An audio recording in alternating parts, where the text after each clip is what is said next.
अपने प्रोफेशन से है, लेकिन करते धर्म का काम है। मुझे एक बड़े नेता ने पूछा था, चित्रा ताई आप कौन से कम्युनिटी से आती हो? तो मैं भी 2 मिनट के लिए ओसवाल साहब जरा रुक गई। मैंने कहा हम उस कम्युनिटी से आते हैं, जब तक हम आपके कान नहीं छेदते आपको कोई हिंदू नहीं कहता। उस सोनार कम्युनिटी से हम आते हैं और इस कम्युनिटी को हमेशा ताकत देने का काम हमारे देवा भाव ने किया है।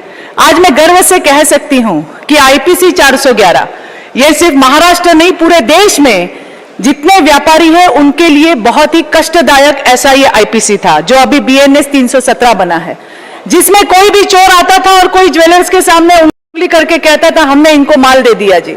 और पुलिस ऐसी थी कि जो बिना कोई इंक्वायरी किए, बिना पूछताछ किए जहां उंगली देती थी वहां उस व्यापारी को उठा के जेल में डाल देते थे। लेकिन हमारे देवा भाव ने ये सिस्टम बंद की।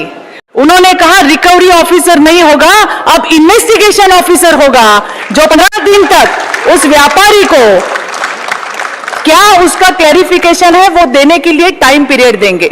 और ऐसा काम करने वाले पूरे देश में महाराष्ट्र इकलौता स्टेट है, ये कहते हुए भी मुझे बड़ा अभिमान हो रहा है।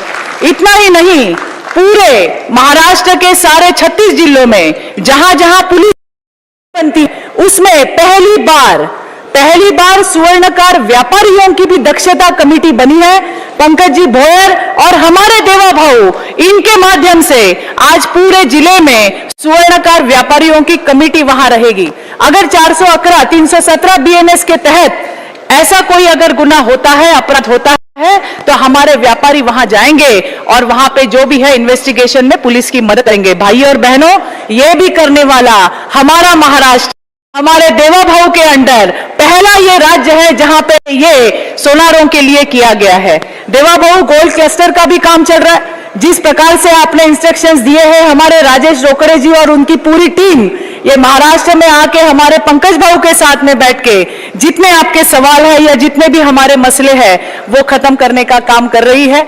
आने वाले दिनों में आपका ये सहकार्य हमारे कम्युनिटी की तरफ ऐसा ही बरकरार रहेगा। इस अपेक्षाओं के साथ मैं अपने शब्दों को विराम देती हूं। धन्यवाद। जय हिंद, जय महाराष्ट्र। धन्यवाद चित्रा ताई।